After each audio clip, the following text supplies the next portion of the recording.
Ya, di video kali ini aku mau bahas tentang sesuatu hal yang menurut aku sebel dengan hal ini gitu. Aku mangkel dengan hal ini. Tapi aku sadar ini ketika waktu pandemi gitu, yaitu klakson. Mungkin teman-teman bertanya ya, kok bisa klakson di pandemi ini, kok bisa tiba-tiba mangkal dengan klakson. Jadi aku ceritain dikit. Nah, ketika pandemi ini gitu, ada urusan yang mengharuskan aku keluar misalnya, ya kan. Ketika itu aku pergi gitu, nah di tengah-tengah jalan aku tuh ngerasa kok sepi banget gitu, tapi aku ngerasa ada satu hal yang enak di dalam hatiku gitu, kok ngerasanya seger banget, kok enak. Nah terus aku sadar, iya ya, biasanya aku nunggu di lampu merah itu, lampu hijau belum 1 detik aja udah diklakson habis-habisan gitu dari belakang gitu.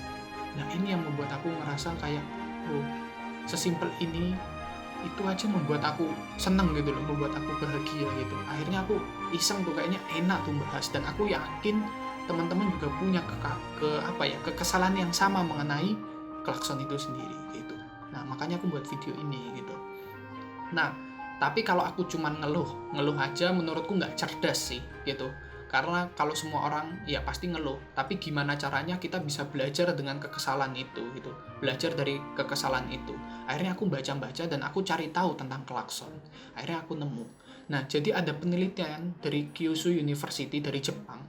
Nah jadi orang Jepang itu ngadain penelitian di Korea gitu, di Korea tentang mengapa orang-orang membunyikan klakson dan reaksinya bagaimana ketika diklakson. Dan rata-rata orang menggunakan klakson sebanyak 40%-an, 47% itu karena ingin mengingatkan. Itu di Korea, nggak tahu kalau di Indonesia ya kan. Dan reaksi paling banyak adalah 37,4% itu adalah kaget, dan 20%-an itu, 18%-an itu marah gitu, dan sebel gitu. Nah, kita bisa melihat dengan reaksi-reaksi ini, kaget, marah. Nah, makanya jangan kaget, tadi kaget, marah, dan jangan kaget ketika mencari artikel-artikel yang berhubungan dengan klakson. Kalian akan banyak menemukan artikel-artikel kesehatan, ya seperti jantung, gitu. Karena kenapa? Itu relate banget, bagaimana ada orang yang kaget bisa mati juga karena klakson sembarangan gitu. Apalagi di Indonesia dengan klaksonnya modifikasinya macam-macam, ada yang besar banget, ada yang kecil gitu. Nah nggak tahu sih, aku yakin pasti ada standarnya, dan aku pernah baca ada standarnya berapa desibel gitu loh klakson itu besarnya. Cuman aku lebih ke arah mengingatkan bahwa kita harus bijak dalam penggunaan klakson gitu. Misalnya kita ambil contoh lah di luar Indonesia, misalnya di Inggris saja. Di Inggris itu punya peraturan benar-benar peraturan tertulis mengenai pembunyian klakson gitu. Dari jam 7 sampai bukan dari jam 7, dari jam 11 malam sampai jam 7 pagi itu nggak boleh ada suara klakson.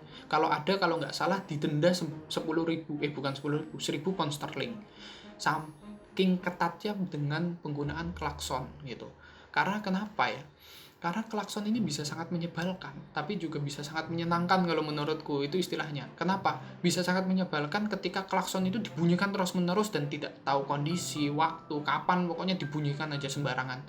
Tapi bisa sangat menyenangkan ketika klakson itu tidak dibunyikan gitu. Karena enak banget ketika aku keluar terus nggak ada klakson bunyi, aku tinggal nunggu di perempatan nggak ada yang klakson, tuh enak banget gitu loh. Itu yang aku rasain sih, aku rasain, dan aku yakin itu relate banget sama teman-teman. Makanya aku bahas tentang klakson ini gitu. Ya video ini sih sebenarnya cuma buat ngasih gambaran aja gimana sebenarnya hanya dengan klakson itu membuat kita meringankan beban kita lah menurutku. Kita kan nggak tahu ya, di jalanan ada orang yang buru-buru, mungkin ada orang yang lagi mikir masalahnya, ada orang yang lagi sedih gitu. Dengan suara klakson itu mereka sebenarnya tambah lagi mangkel gitu, karena bising kan, itu polusi suara kan gitu, udah polusi udara, polusi suara lagi, tambah pusing gitu. Nah makanya aku ngingetin, kita sama-sama ngingetin, kita harus bijak dalam penggunaan klakson untuk kedepannya. Karena aku yakin hanya dengan klakson saja, ya kan, ini kayak kampanye ya, hanya dengan klakson saja itu bisa membuat kita bahagia. Ya udah, kalau kayak gitu, sampai ketemu di video selanjutnya. Dadah.